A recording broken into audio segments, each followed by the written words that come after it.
Hey y'all, it's Jess. Welcome back to the kitchen here at Roots and Refuge Farm. We are here today for the promised second installment of my introduction to canning series. Today we're going to be talking about water bath canning, which is a great introduction into canning. Many people start their canning journey with water bath canning. I know I did, and I actually water bath canned for years before I ever even owned a pressure canner. Now, I did a video a couple of weeks ago, the first part of this series, which I will link below if you want to get caught up with that. And in that video, I addressed a lot of little things like the history of canning and kind of just how the process works, as well as some safety factors and just some different information for someone who is completely new to canning. I was actually really surprised and encouraged by all of the comments because I found out how many of you are so eager to learn how to can, but you just haven't taken the plunge yet. And I really feel like by the end of this series, you're going to feel very confident in stepping out and learning to process and preserve your own food. This doesn't have to be a scary process at all.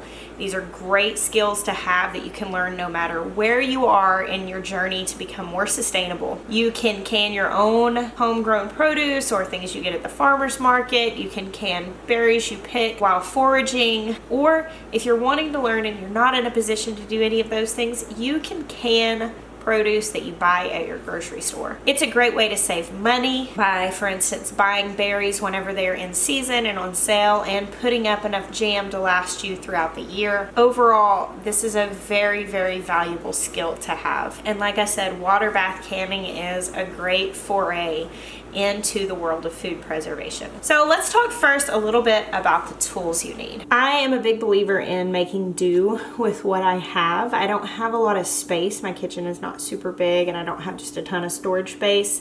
And so I don't like to have a lot of gadgets or cluttery things that only have one purpose and one job. Now, I did cover mason jars, canning jars very extensively in my last video if you want to go check that out. Today, I will be using all American canning jars. These are ball jars. And if you want to hear more about that, you can check out that other video. I also do have a video out on canning in Weck jars, which is a European brand, if you're interested in some other options. But today we're just going to be using American canning jars because these are the most commonly available here, and it is what the USDA approves as safe. Now, the first thing that you're going to need to do any sort of water bath canning is a big pot. Now you can go to like your local big box store, Walmart, whatever, and there will be an aisle, usually over near like the laundry stuff and the kitchen stuff, where they will have lots of canning jars and they will sell a big water bath canner, which is essentially a pot with a lid and a rack, a very large pot. I'm pretty sure Ball makes one and there might be some other brands, I don't know. I've never had one of those. I don't use one. You can, and they're relatively cheap. I think they're in the $20 to $30 range, but you don't have to have a specific pot that's marketed and created for canning in order to water bath can. A water bath canner is a pot of boiling water. What you need in that pot is you need something at the bottom for your jars to sit on top of so that they're not making direct contact with the bottom of that pot, because as they start to boil, they're going to shake. And if you don't have something keeping them from the direct contact with that hot bottom of the pot, you're a lot more likely to break your jars. I use this giant metal stock pot. It's 22 quarts, stainless steel. It is just a really basic stock pot. The only things I ever use this pot for is making bone broths and canning, because it's 22 quarts. It's massive, which is great. It's perfect for that. I have in the bottom of my canner this rack, which came actually in my pressure canner. It came with two of these, so you could stack them, but I just use it in the bottom of this pot. It fits perfectly. You don't have to buy a rack for the bottom of your pot. Before I had that, I just laid a kitchen towel out.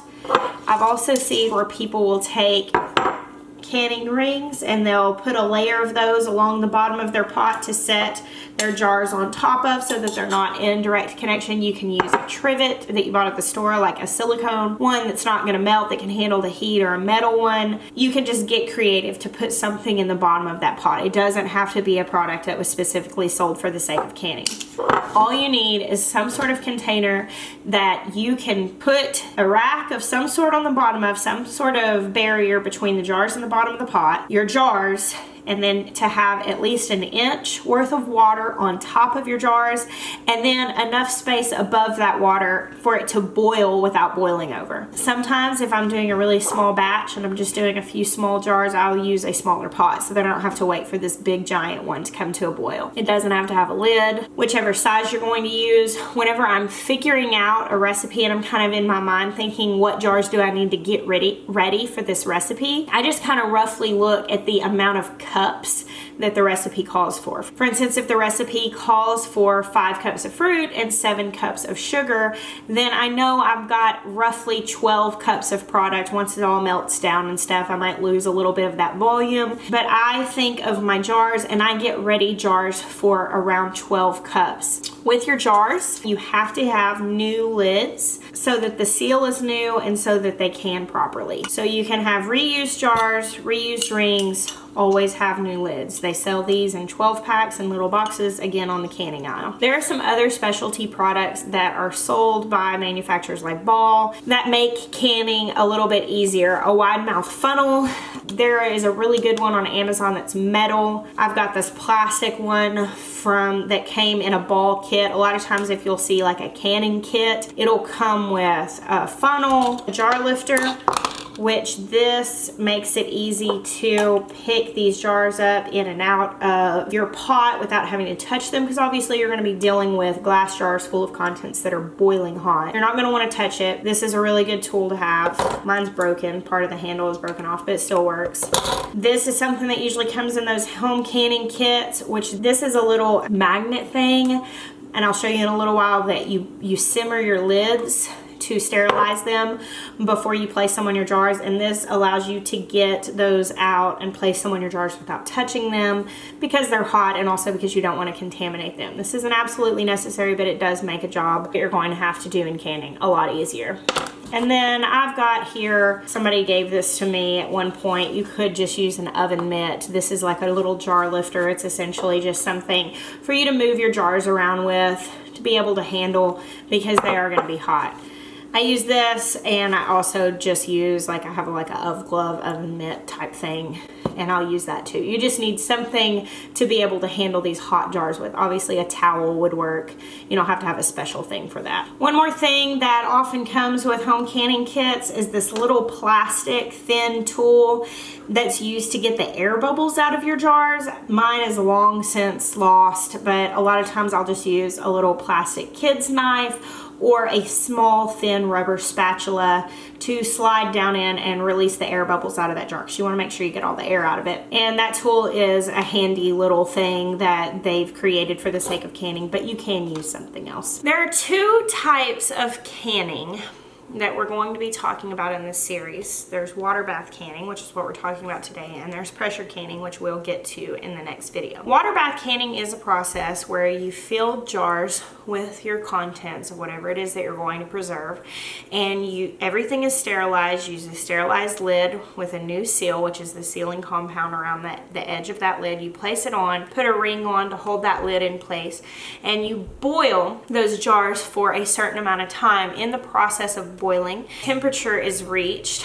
that will kill any sort of contaminants that could be existing in the contents of that jar and in the jar itself, and a vacuum is created by the heat as it's released, which removes all the air from that jar, creating an oxygenless environment where spoilage cannot occur. The water bath canning process does not reach as high a temperature as the pressure canning process. So there are certain things that you cannot can through a water bath process. These are low acid things.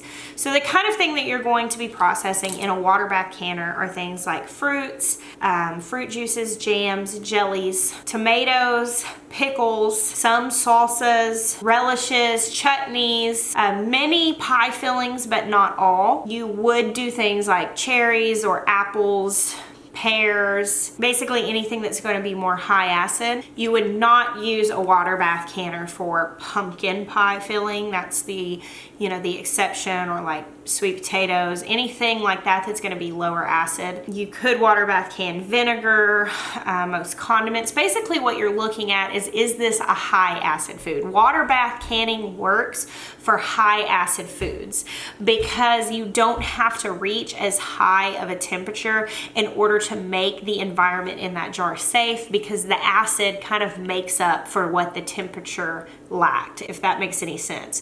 Things like green beans or pumpkin, meat, potatoes, the kind of foods that don't have a lot of acid in them, these must be pressure canned because it's a much higher temperature, and that creates a safer environment for those things that don't have acid essentially as a safety net. If you desire to can something and you're not really familiar with it, I suggest every single time just do a quick search and say, do I water bath or pressure can, and read the opinions of a few different articles. Check with reliable sources, especially these brands that manufacture the stuff. Brands like Ball, or like I have a Great American pressure canner, and they have a lot of information out there about what you can. Those are going to be like your safe places to find out. Another thing to consider is recipes. You don't want to just get any old recipe from any old blog, because you don't know if that's safe or tested. Again, especially when you're first learning to can and you don't really know why you're doing things, stick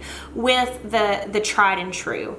I keep referencing Ball. I'm not at all affiliated or sponsored by them. It's just where I have gone, where I feel safe sticking within the realm of their suggestions, because they are tried and true. So Ball has a great canning recipe book. Just learn there, and eventually you'll understand, like for instance, that when you're canning tomatoes, especially lower acid varieties, that you need to add some lemon juice in. You'll get the general knowledge that you understand what needs to happen. But if you don't know what you're doing and you go on Pinterest and find some random blog, a lot of times, the information that ends up on blogs or on Pinterest, it's not tested information. It's somebody looking for content for their blog. Unfortunately, that's just true. And so, especially in the season where you're learning, there are plenty of good tested recipes out there. Stick with the people that like the Ball canning book is a great place to start. One of the biggest issues with an untested recipe in the case of a water bath canning situation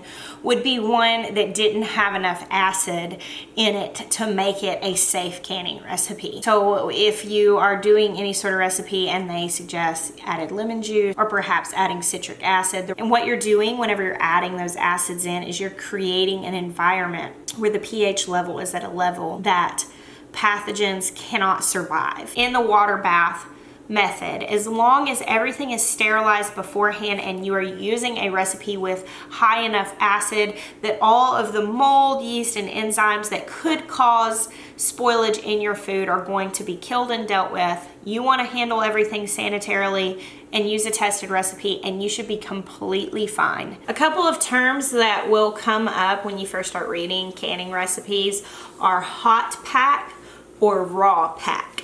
And what that is referencing is what state your contents are when you put them in your jar. For instance, for raw pack pickles, you'll slice up cucumbers, you will fill your sterilized jar with the raw cucumbers, and then you will create a brine in a separate pot, bringing it up to a boil, and then pouring that hot brine over your raw cucumbers. At which point you then clean the rim, put the sterilized lid on and the ring, and then you process those jars. Processing is just putting it through the canner, whether it will be water bath or pressure. Processing is the word that we use to talk about the time that those jars spend in the canner. Now, a hot pack is where you actually cook the contents of your jar and then you pour the cooked and hot contents into your jar. For instance, I am currently cooking up some jam. I've got my berries beginning to simmer. I'm going to put my pectin and sugar in and go through the process of the recipe. And then I'm going to take my sterilized jars and put my jam recipe in those jars, completely hot, just fresh off the stove. And those are that's hot pack. Whereas if I were doing pickles, the way I like to do pickles is raw pack. So I would cut those cucumbers, put them in, and put a hot brine over it. That's just going to be dependent on the recipe that you use, and it becomes a preference thing. So I can't really say this is the best way to do it, because to me it really just depends on what it is you're dealing with. Anytime you are doing any sort of canning, you want to make sure you are using perfect produce. What that means is you don't want to try to can anything that has really like half rotted, that's got big blemishes on it, that's got a bunch of insect damage. Anything that might be contaminated is what we're trying to avoid by using perfect produce. So whenever I start my recipe, for instance for jam or for pickles or whatever it is that I'm going to be water bath canning, I start that with clean, washed, trimmed, destemmed produce that's in good shape, that's fresh. You do want it to be ripe, but you don't want it to be like very overripe. Nothing that's going to have a bunch of germs already growing in it, because while the water bath process is going to kill germs or negative enzymes that could lead to spoilage in your canned food, it just makes sense to go ahead and use the best product that you can from the beginning. I think it goes without saying, like, you know, go ahead and ditch it if it's got mold or anything like that. And if you have some fruit that you're uncomfortable with, that you're like, I just don't really know. I mean, I've canned some fairly ripe strawberries and some things that are pretty ripe, but it's nothing that I wouldn't mind just popping in my mouth and eating right then. If it's past the point that you don't really want to eat it raw, then I think it's safe to say probably best not to can with it. Now, if you do have some fruit that's like super ripe, but it hasn't quite spoiled, but it's kind of right there in the iffy zone, that's a great time to go ahead and freeze that stuff. Use it in smoothies, use it in baked goods, but save the canning for the fruits that are still in pretty good shape. The first thing I do whenever I am getting ready to can something is I go ahead and I start boiling my water in my canner. Like I said, I look at the recipe and figure out how much my recipe is going to make, and then I go ahead and grab whatever jars I'm going to be using, and then I fill my water bath canner accordingly. This is a really tall pot, and today I'm only going to be using pint jars, so I'm not going to fill this all the way up. I'm not going to fill it up as high as I would need to for quarts, simply because it just takes longer to boil and it's heavier for me to lift. So I've got just enough water in here to cover pint jars by an inch. Keep in mind, when you put these filled jars in, it's going to displace some of that water. Just keep in mind whenever you're filling your pot, especially if you're dealing with quarts, you don't fill it up so full that when you put all of those full jars in that it overflows or you don't have room to boil. Today I'm going to be canning a recipe for berry jam, which is a recipe that is off of this bag of Pectin, which I buy bulk on Amazon. I'll put a link down below to that. You don't have to buy Pectin bulk.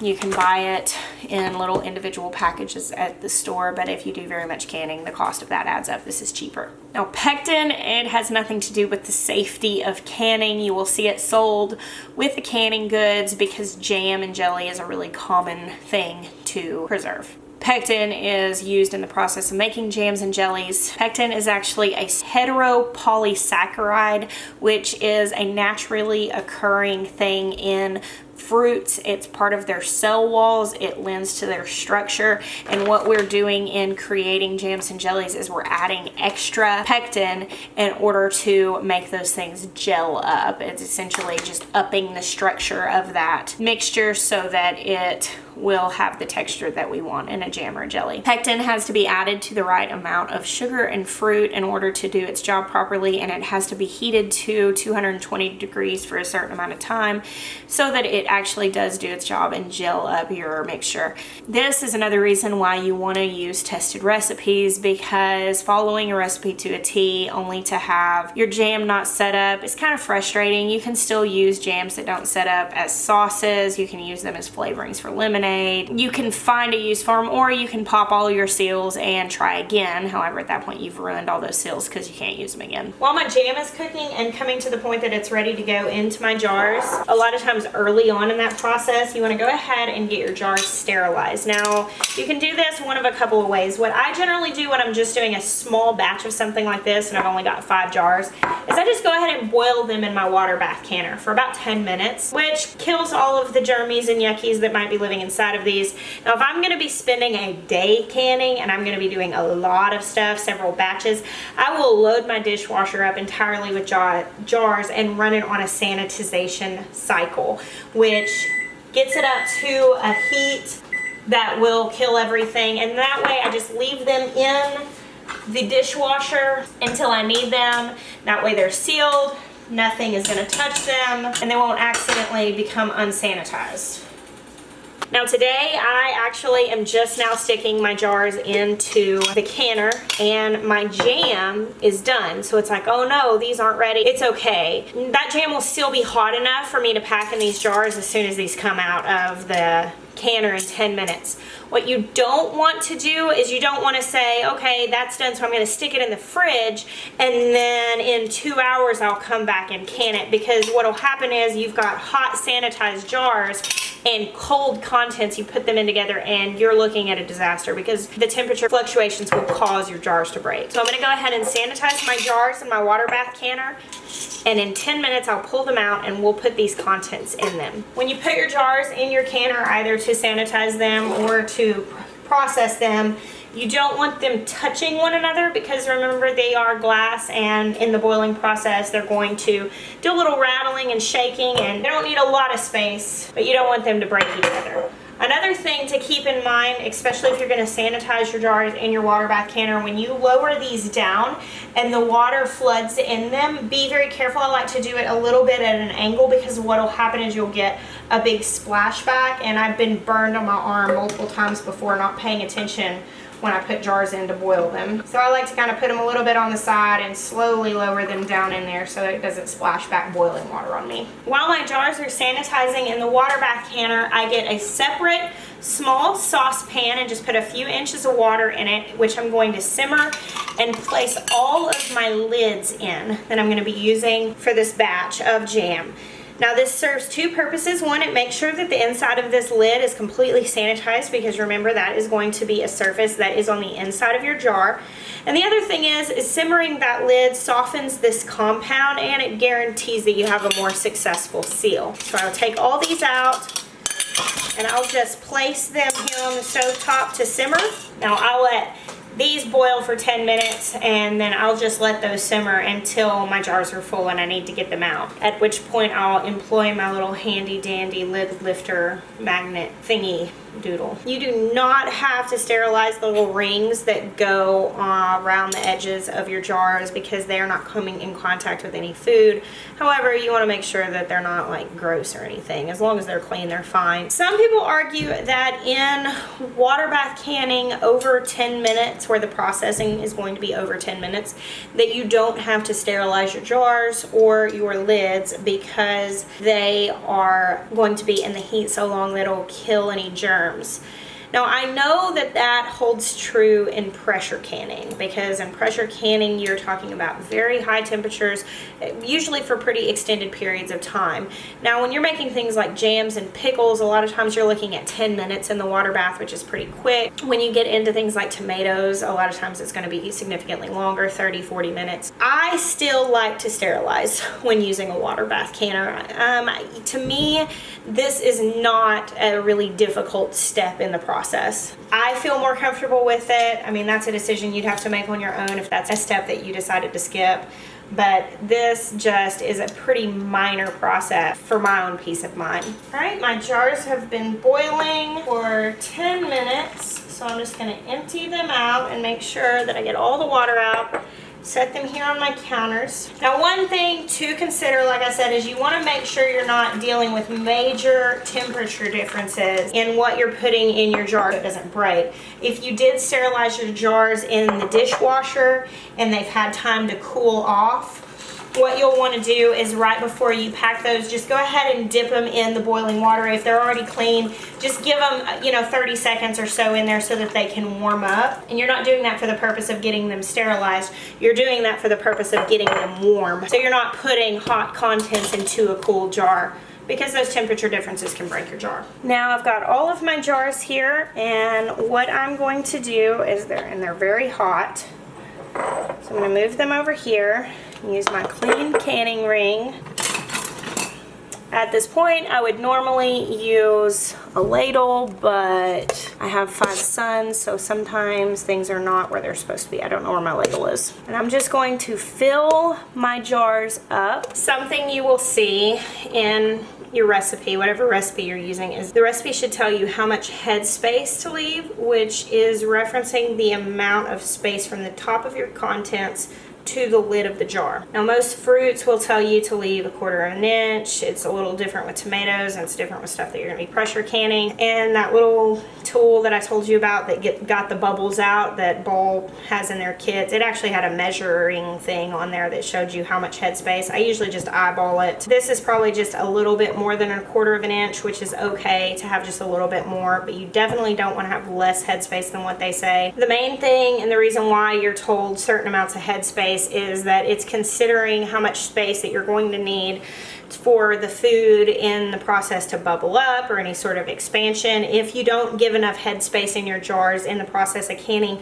whenever that food begins to boil, because it will, because it's in boiling water, it might seep out and then cause your jars not to seal. Which leads me to the next thing. Now, these are very, very hot, full of hot jam. My recipe ended up only filling up 4 jars. Now, I've got some hot water here that's got a little splash of vinegar in it. Now, that's a trick I read somewhere once that I really liked. It helps just make sure you've got a good clean rim, and I'm using a clean towel in this hot vinegar water to wipe the rims of my jar. And what this is going to do is, if there was any debris or if I had splashed any of this jam on the rim of the jar when I was filling it up, it's going to get that off so that when I put my lid on, it is in contact with the compound with nothing in between it, because I want to make sure that I get a good solid seal. Now I'm going to use this magnet lifter, pick my lids out of that simmering water over there, and just place them down, and they are hot. Okay, now all my lids are in place, and I'm going to take these rings and just tighten them down. Now, the term that's used here is finger tight, which means you don't want to just wrench these down super tight. You just want to tighten them about as tight as you can get them with your fingers. Making them too tight will cause your seal to not work properly, and making them too loose will allow water in your jar and allow the contents out. So you just want to do those finger tight. And next I'm going to lift these jars up and just gently lower them down into the canner where they're not touching each other. They can be close, but we don't want them touching each other or the walls of the canner, because as they are jostled in the boiling water, we don't want them to break. And my recipe tells me to process these for 10 minutes, and so I'm going to go ahead and put a timer here on my microwave. I'm going to clean up my space and get a towel to lay out here that I can set these on whenever I pull them out of the canner in 10 minutes. Here are some tomatoes that I just grabbed out of my pantry to illustrate this.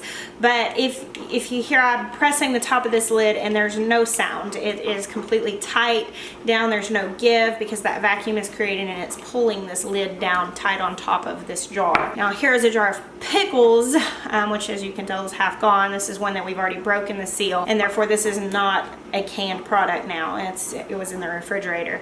And when I press on the top of this lid, you can hear that popping sound, which tells me that this is not a sealed jar. So after I take my jars out of the canner, I'm going to set them on the counter, and I'm just gonna leave them alone for the next 12 hours. Generally within 10 or 15 minutes, it can take up to half an hour. Sometimes I think it can be a little bit longer than that. You're gonna hear this pop. It's that vacuum pulling that lid down into a sealed place. And in 12 hours, once they're completely cooled, I'll go and test the lids to make sure that I have a seal. And if I do, I'll put them in my pantry and we're good to go. And if I do not have a seal, I will put those jars in my refrigerator, and those will be the ones that we use first. Following the procedure that I showed you today, making sure that my lids are heated up, making sure that my rims are wiped completely clean, making sure I have enough headspace so nothing's going to boil over. I very rarely have something not seal.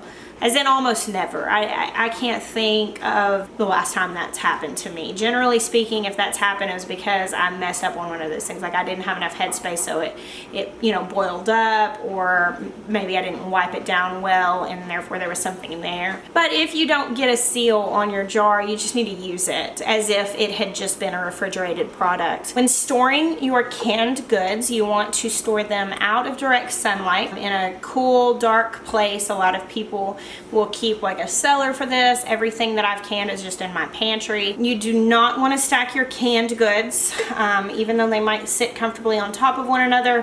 What happens is the weight of the top jar can cause the seal on the bottom jar to be compromised, and therefore causing spoilage in your food. So layer them in a single layer on your pantry shelves. What I like to do is I like to move the older stuff towards the front, put the newer stuff behind it so that I'm just rotating it out. Canned goods are suggested to be used within a year of canning. That doesn't mean you have to throw them away. I went into more depth on this in my first video of the series. I have canned goods that I have used after a year. It's just stated that the quality of the food can degrade at that point. It doesn't mean that it's spoiled. My jars are now out of the canner, looking lovely, and I'm just going to leave them here sitting on the counter. Tomorrow morning probably I'll check their seals and make sure everything's good, and as long as everything is sealed, I'll put them in the pantry, and if for some chance they're not, I'll stick them in the refrigerator. One question that might come up in the topic of water bath canning that I want to go ahead and head off and answer is whether or not sugar is required to can safely, and the answer is no. The reason why you see so many recipes that require a lot of sugar for water bath canning is just because jams, jellies, and preserves are one of the most popular things that people water bath can, and in those recipes sugar is required for the pectin to behave properly and to add structure to that dish. It needs certain amounts of sugar. That's why if you're going to use a low sugar recipe, you have to get low sugar pectin. It has nothing to do with the safety of the canning. It has to do with the science of that pectin reacting properly. You can can recipes that don't have sugar in them. You can put just plain fruit that is in water or fruit juice and can it through the same process and achieve a safely preserved product. It doesn't have to have sugar in it in order to be safely canned. That is pretty much the process of water bath canning. Today we did jam. However, it's the same process. Follow the recipe. It will tell you how much headspace to use, how long to process.